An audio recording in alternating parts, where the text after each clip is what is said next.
They say that wealth can buy comfort, security, and even admiration, but it cannot buy loyalty, nor can it purchase the kind of love that remains unshaken when all else is stripped away. Oliver Montgomery, a man whose name was whispered in boardrooms and praised in newspapers, knew this truth more painfully than anyone. On paper, his life was perfection, owner of one of the largest real estate empires in Texas, a mansion with marble halls and crystal chandeliers, fleets of luxury cars, and invitations to the most exclusive galas. But behind the immaculate image of success was a man consumed by loneliness. Oliver was only 34, yet his eyes carried the exhaustion of someone who had seen the true face of greed too many times. Women were never absent in his world. He was handsome, tall, with strong features and the quiet authority of a man who always knew what he wanted. But every time he thought he had found love, it slipped away, revealed to be nothing more than lust for his wealth. He had caught whispered conversations, women speaking to friends about his fortune, had seen their smiles fade the moment he hinted at simplicity. None of them looked at Oliver the man. They only saw Oliver the billionaire. One evening, after another dinner where his date dropped hints about yachts and jewelry rather than dreams or values, Oliver returned to his mansion and stood before the vast windows that overlooked the city skyline. He had never felt smaller. He thought of his late mother, a kind woman who used to tell him, "The one who truly loves you, Oliver, won't care what you can give her. She will care only for who you are." But how could he find such a person in a world blinded by wealth? That night, a daring idea was born inside him. If women could not see past his riches, perhaps he had to take the riches away. He would shed the skin of the billionaire, strip himself of the cars, the suits, and the reputation. He would step into the world as someone else, someone with nothing to offer but himself. Yet just being poor would not be enough, he thought. The world is full of actors pretending to be less than they are, only to reveal their treasures later.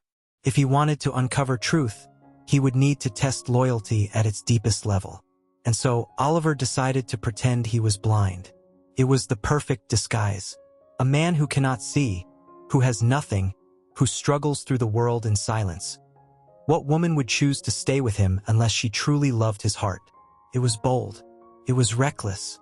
But it was the only way he could think of to break the curse of suspicion that money had placed on his life.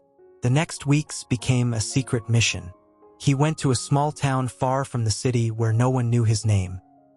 He rented a modest room in an old boarding house and dressed himself in second-hand clothes, scuffed shoes, and an old cane. He learned the movements of someone who had lost his sight. How to tilt his head slightly as if listening carefully, how to move the cane step by step, how to smile faintly when others spoke, as though painting their presence in his mind. It was difficult at first. He stumbled, knocked into furniture, and once nearly gave himself away when he instinctively caught a glass that someone dropped near him. But he practiced relentlessly, not because he wanted to deceive, but because he wanted authenticity in the test he had created. He would not allow a single crack in the disguise that could betray the truth. And then, one morning, he walked into the small-town bakery. The smell of fresh bread, warm sugar, and cinnamon filled the air, and the sound of laughter floated behind the counter. That was the day he first heard her voice. Her name was Clara. She was 28, with auburn hair tied back in a messy bun and eyes that held the softness of someone who had known struggle but never let it harden her spirit. She worked in the bakery to support her younger sister, often staying late after shifts to clean up when everyone else had gone home. Clara was not rich, nor was she adorned in luxury.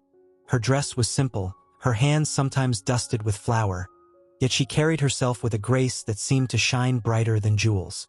When Oliver entered, she greeted him kindly, noticing the cane in his hand and the careful way he stepped. "Would you like some help finding a seat?" she asked warmly. For the first time in years, Oliver felt something stir inside him that had nothing to do with money or appearances. Her tone was genuine. There was no hesitation, no awkwardness, just simple kindness. He nodded, playing his part, and allowed her to guide him to a table. The warmth of her touch on his arm lingered long after she stepped away. Day after day, he returned to the bakery. He bought only the cheapest items, claiming he had little money, and always sat quietly at the corner table. Yet Clara spoke to him every time, asking about his day, sharing small stories, and laughing in a way that made even the dullest hours brighter. Oliver found himself smiling more than he had in years, not because of wealth or status, but because of her presence. He learned of her sacrifices, how she had given up her own dream of becoming a teacher to care for her sister after their parents passed, how she worked double shifts to pay rent, and how she never complained despite the heavy burden. And Clara, in turn, learned of him, or rather, the version of him he presented. He told her he had lost his sight in an accident years ago, that he lived simply, and that life had not been kind. Yet she never once treated him with pity. She treated him with dignity. The more time he spent with her, the heavier the secret in his heart became. He had started this as a test, but now it felt like something more. Every laugh, every gentle word, every time she guided his hand so he wouldn't spill his coffee, all of it carved deeper into his soul. Clara wasn't just passing the test. She was rewriting what Oliver thought was possible. But shadows of doubt lingered. What if, when the truth came out, she felt betrayed? What if she thought he had mocked her kindness with lies? The thought kept him awake at night in the small boarding house, staring at the ceiling in darkness he pretended to know. Yet for now, he continued the act, driven by the hope that this time, perhaps, fate had brought him someone who could love Oliver the man, and not Oliver the millionaire. And so the story began. The story of a man who had everything but chose to live as if he had nothing, in search of a love that could not be bought, a love that would see beyond sight, beyond wealth, beyond all disguise. Oliver never thought that the sound of a woman's laughter could become the highlight of his day, yet now he found himself living for it. Every morning he woke in the creaky boarding house bed, the air filled with the scent of dust and old wood, and he longed for the moment when Clara's cheerful voice would greet him at the bakery. Her laughter was different from the polished, rehearsed chuckles of the women at high society dinners. It was real, full of warmth and life, like sunlight breaking through a cloudy sky. Clara had a gift. She could make people feel seen, even when Oliver claimed he could not see at all. She never hesitated when speaking with him. She never rushed to help him in a way that made him feel weak. Instead, she walked beside him, guiding him when necessary, but letting him retain his dignity. And in that quiet, steady kindness, Oliver felt something he hadn't felt in years: respect. Over the weeks, they formed a rhythm. He would enter the bakery around the same time each morning, cane tapping softly against the tiled floor. Clara would meet him with a smile and a simple, "Good morning, Oliver." The usual. She always said his name with such sincerity, as though it belonged to someone truly worth knowing. "The usual," he would reply with a faint grin, though in truth it was not the coffee or the bread that brought him back. It was her. Always her. Sometimes they talked for minutes, sometimes for hours. Clara told him about her sister, Emily, who was just finishing high school and wanted to attend college someday. Clara's eyes would light up with pride as she spoke of her, though Oliver caught the subtle shadows of worry that lingered beneath the joy, the financial strain, the sacrifices, the quiet doubts about whether she could keep supporting her sister's dream. "You'd make a wonderful teacher," Oliver told her once, after she helped a little boy count change for his pastries. Clara laughed softly. "Maybe in another life. Right now, my job is making sure Emily gets her chance. That's enough for me." Her selflessness struck Oliver deeply. He had met countless women who longed for status, fame, or fortune, but Clara longed only to give, not to take. Every act of hers, whether staying late to clean, sharing a free roll with a hungry child, or listening patiently to the ramblings of an elderly customer, spoke of a heart that cared more for others than for herself. And Oliver, a man who had built walls of suspicion around his heart, found those walls slowly crumbling each time he was with her. But with every passing day, the secret gnawed at him. In her eyes, he was a poor, blind man. That was the man she cared for, the man she trusted. What would she think when she discovered he could see her perfectly? That he could afford to buy the bakery, the entire street, and everything on it without a second thought?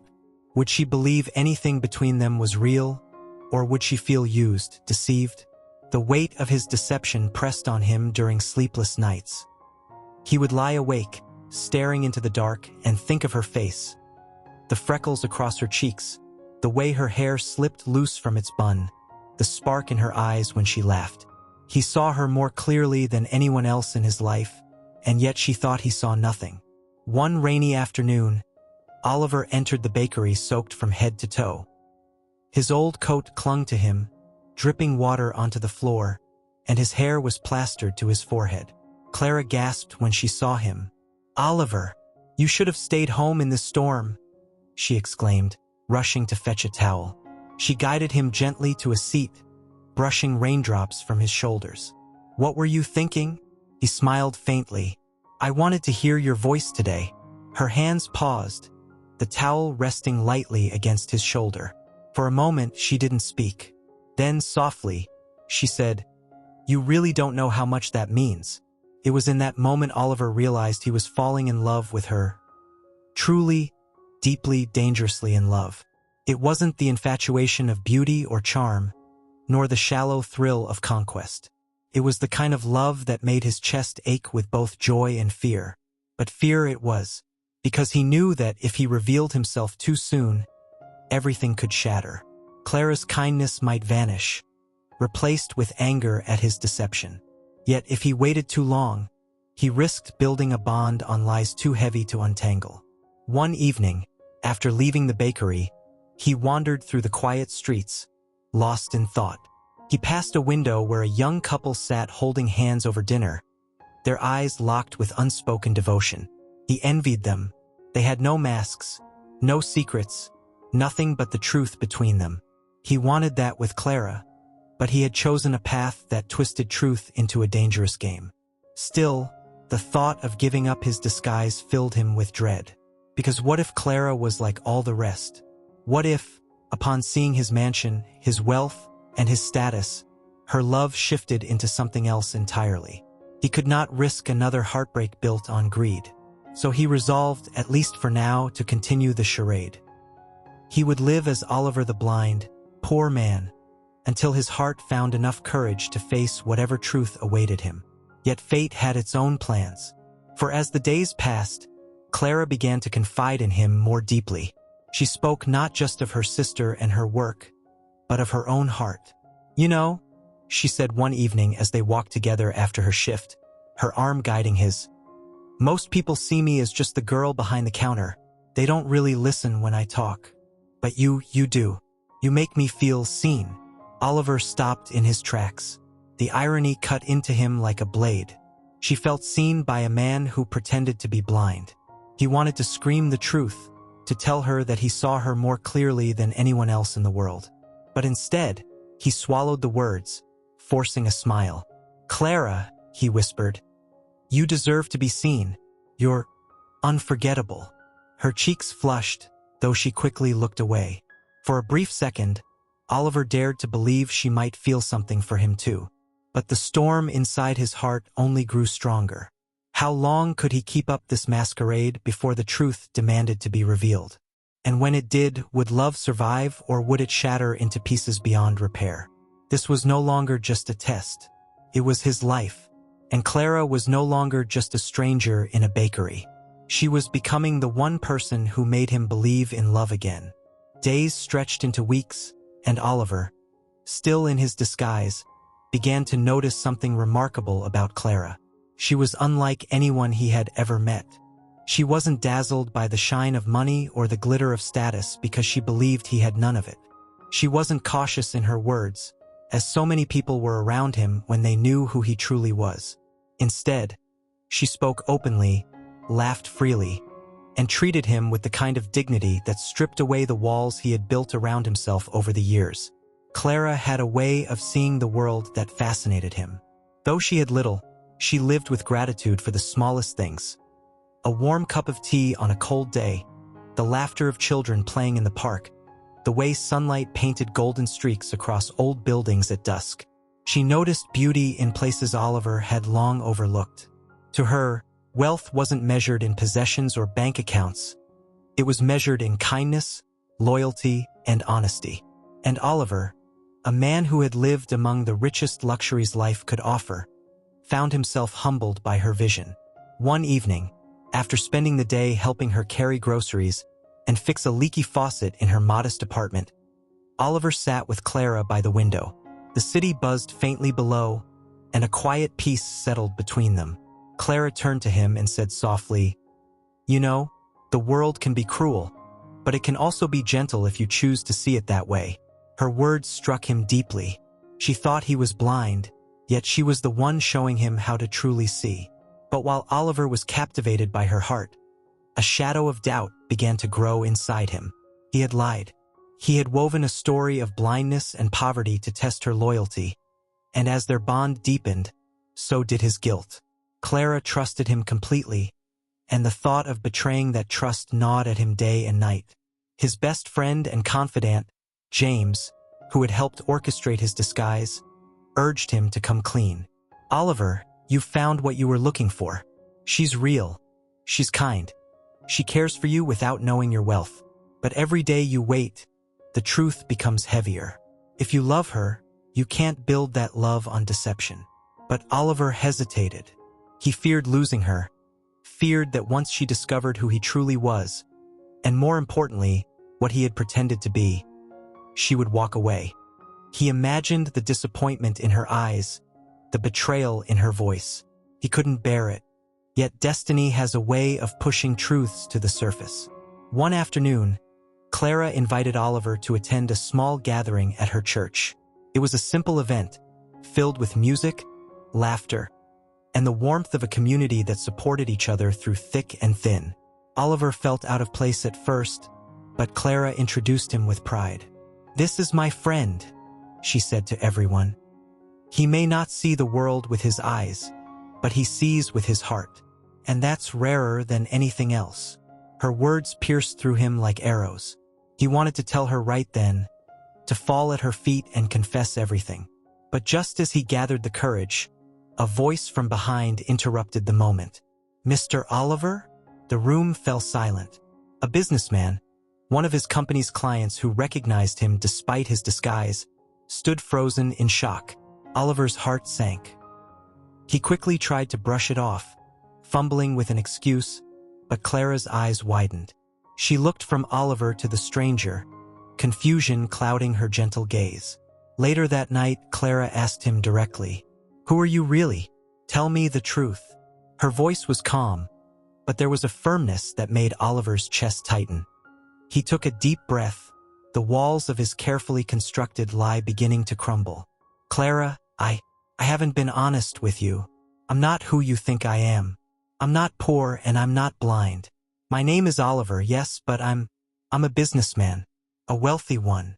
He paused, the weight of shame in his tone. "I disguised myself because I wanted to know if someone could love me for me, not for what I have." Clara's face was unreadable. She listened in silence, her hands folded neatly in her lap, as if she were holding herself together. Finally, she asked, "So all this time, every word, every moment we shared, was it just a test to you?" "No." Oliver's voice cracked with desperation. "It wasn't a test. First, yes, I wanted to protect myself. But then I met you, and everything changed. You've shown me what love and kindness really mean. You've given me something I never found in all my wealth. Please believe me. What I feel for you is real." Clara turned away, tears glistening in her eyes. She stood up and walked toward the window, staring out at the city lights. Her voice was barely above a whisper. "You lied, Oliver. You lied about something so important. Do you know what it feels like to trust someone completely, only to find out it wasn't real?" Oliver's heart broke as he stepped closer. "I know I don't deserve your forgiveness, but I swear to you, Clara, the man you've come to know, that man is me. The laughter, the conversations, the way I care about you. That wasn't a lie.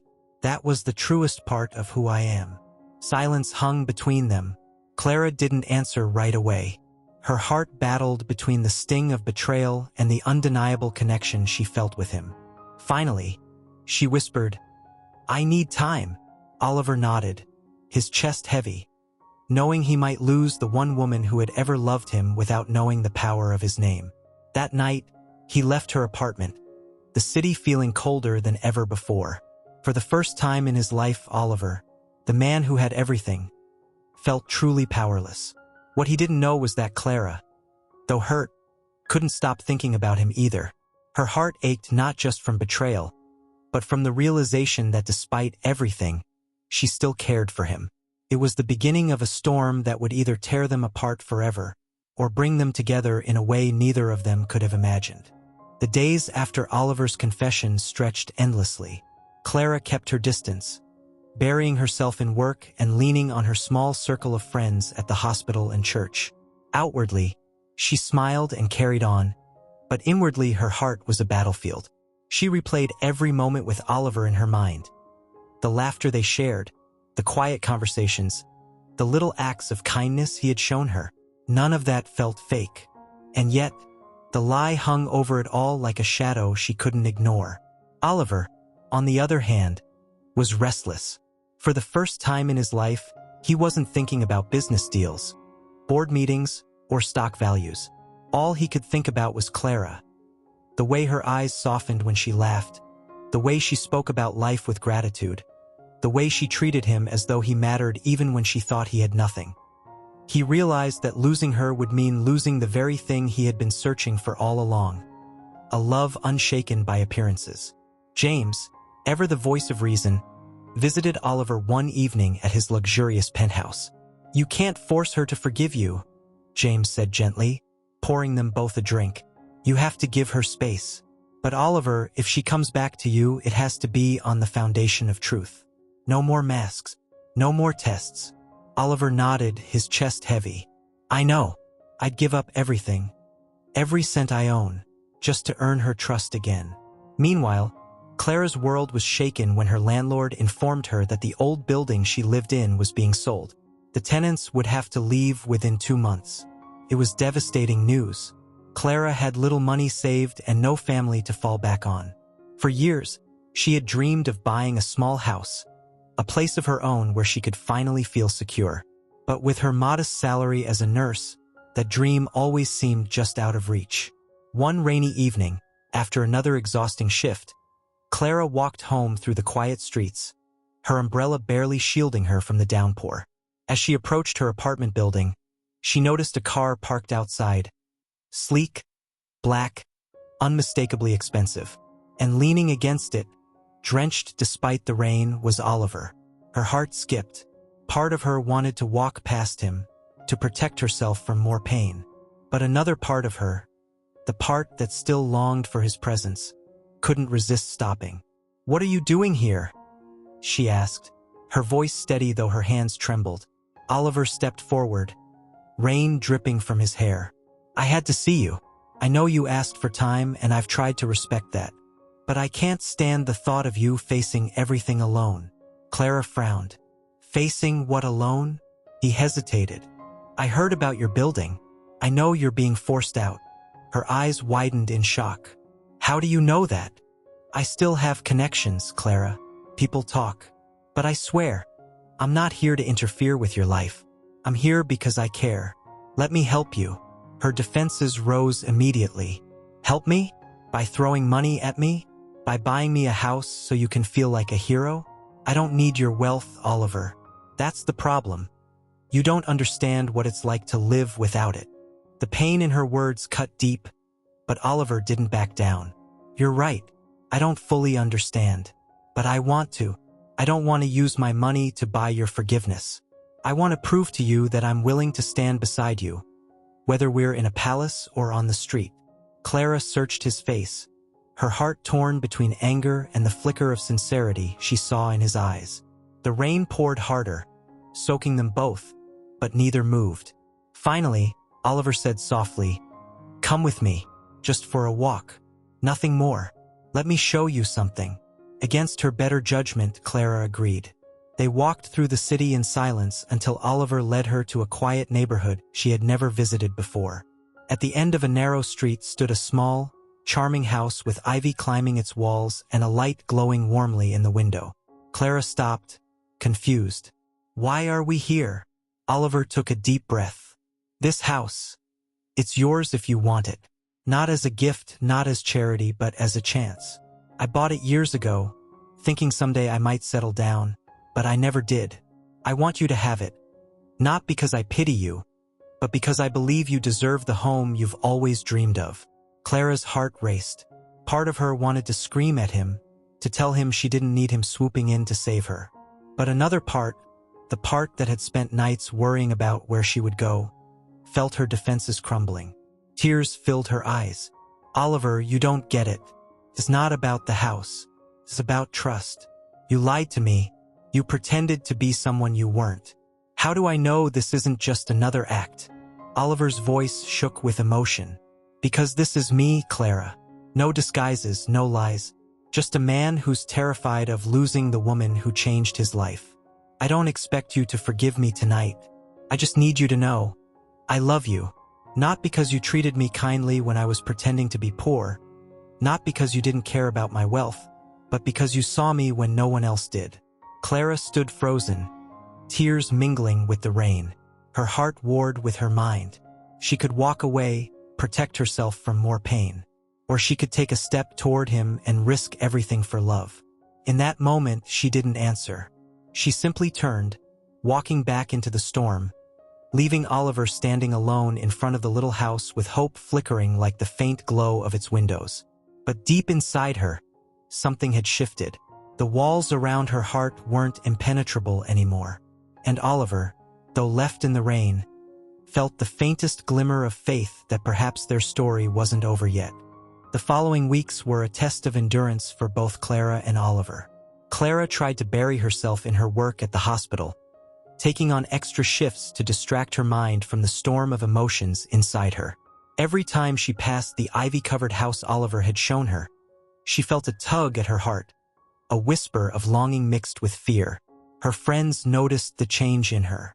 "Clara, you're exhausted," her colleague Sarah said one night as they changed out of their scrubs. "You can't keep running away from your feelings forever." Clara forced a smile. "I'm not running. I'm just trying to figure out what's real." But deep down, she knew Sarah was right. She wasn't afraid of Oliver's wealth anymore. She was afraid of her own heart, afraid of trusting someone who had already deceived her once. Meanwhile, Oliver refused to give up. He didn't bombard Clara with grand gestures. Instead, he found small, quiet ways to remind her that he cared. Once, after a particularly grueling shift, she found a thermos of hot tea waiting on the hospital steps, a simple note attached. "For when you're too tired to take care of yourself." Another evening, when she returned to her temporary apartment, she discovered a bag of groceries by the door, filled with all her favorite items. There was no signature, but she knew who it was from. At first, she was angry, frustrated that he wouldn't let her distance herself completely. But slowly, the anger gave way to something softer. These weren't the actions of a man trying to buy forgiveness. They were the actions of a man desperately trying to earn it. One late afternoon, Clara was called into the emergency room to handle a critical case. A car accident victim had been rushed in, and as she hurried to prepare, she froze when she saw the patient being wheeled in. It was Oliver. Her heart dropped. His face was bruised, his arm twisted unnaturally, and blood stained his shirt. Panic surged through her as she rushed to his side.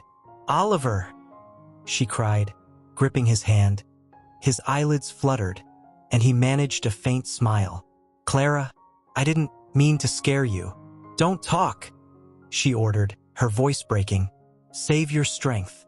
The hours that followed were some of the most agonizing of her life. She hovered over him, assisting the doctors as they stabilized him. Every moment was a reminder of how fragile life was, how close she had come to losing him forever.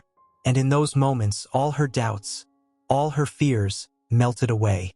When Oliver finally regained consciousness in his hospital bed, Clara was sitting beside him, her hand clutching his tightly. Tears glistened in her eyes. "You're reckless," she whispered, her voice trembling. "I thought I lost you." Oliver's lips curved into a weak smile. "It'll take more than a car accident to keep me from you." Her heart broke and healed all at once. She leaned closer, her voice raw with emotion. "Oliver, I can't keep pushing you away. I've been so afraid of being hurt again. But today showed me that life is too short to let fear decide for me." His eyes softened, filling with hope. "Does that mean?"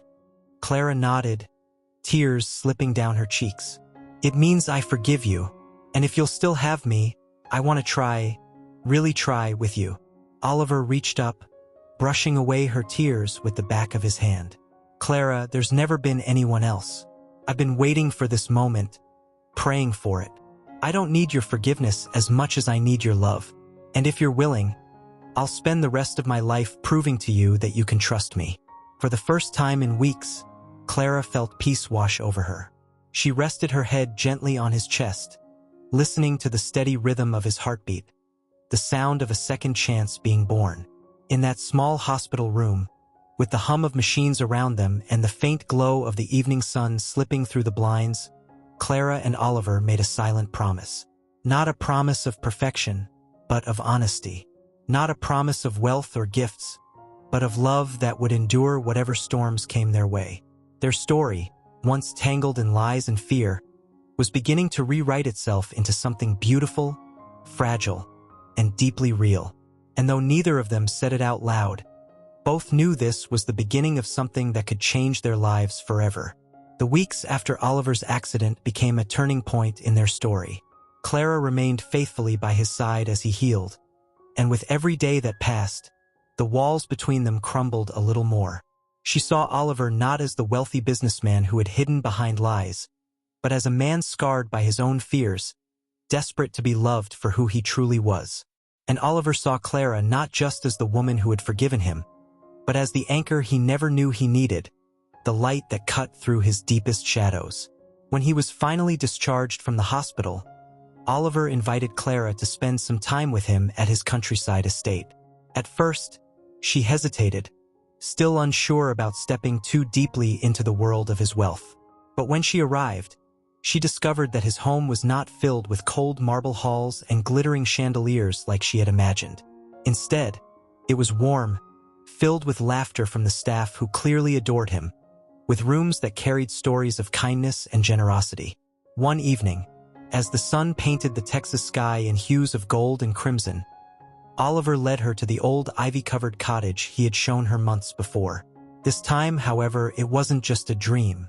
The little house had been lovingly restored, with curtains fluttering in the windows, a small garden blooming in the front yard, and a porch swing gently swaying in the breeze. Clara gasped, her hand covering her mouth. "Oliver, what did you do?" He looked at her with quiet pride. "You told me once your dream was to own a simple, humble home where you could feel safe and free. So I made that dream real. This house, it's yours. Ours, if you'll let me share it with you." Tears welled in her eyes as she stepped inside. The walls smelled of fresh paint, and yet there was a sense of warmth, as though love already lived within them. In the kitchen, she found shelves lined with the cookbooks she adored. In the bedroom, there was a small writing desk, exactly like the one she used to sit at during her breaks at the hospital. Every detail whispered of how deeply Oliver had listened to her, how carefully he had carried her dreams in his heart. Clara turned to him, her voice shaking. "You didn't have to do this. I never wanted your money. I only wanted—" Oliver gently took her hand. "I know. That's why I had to. Because this isn't about wealth. It's about building a life where love comes first. You gave me your forgiveness, Clara. Let me give you a future." For the first time, she allowed herself to fully believe him. She wrapped her arms around his neck, holding him tightly as if to prove she wasn't going to let go. "Then let's build it together," she whispered. From that moment, their lives began to intertwine in the most unexpected ways. Oliver returned to his business with Clara at his side, not as an ornament of his wealth but as his partner, his equal, his strength. The staff and executives who once only knew him as a powerful figure soon came to see the softer side of him, the man who laughed more freely and lived more humbly because of her. But Clara never let go of her own dreams. With Oliver's encouragement, she continued working at the hospital, caring for patients who needed her compassion the most. She used her new resources not for luxury, but to create small funds to help struggling families pay their medical bills. a quiet mission she never spoke of but Oliver supported wholeheartedly. One spring morning, as they sat together on the porch of their little ivy-covered home, Clara leaned against Oliver's shoulder and watched the garden bloom. "You know," she said softly, "when I first met you, I thought you were blind, and in a way maybe you were. Blind to how much love was possible in your life. And I was blind too, to how much I deserved to be loved." Oliver smiled, kissing the top of her head. "Then it seems we both can see clearly now." She laughed gently, her heart full. Yes, clearly. And in that laughter, in the simplicity of a shared moment, they discovered the kind of happiness no deception, no wealth, no fear could ever steal away. Oliver had searched for a woman who would love him for himself, not for his fortune. Clara had feared a love too fragile to survive the truth. But together, they found something greater, an imperfect, enduring, deeply human love that was strong enough to carry them through whatever life would bring. Their story was not about the masks they once wore, nor about the wealth that could have divided them. It was about the choice to stay, to forgive, to see each other's souls and call them worthy. And so, as the sun set behind their ivy-covered house, Oliver and Clara stepped into their new life hand in hand, not with promises of fairy tales, but with the certainty that love, when chosen daily and honestly, could be the most extraordinary gift of all.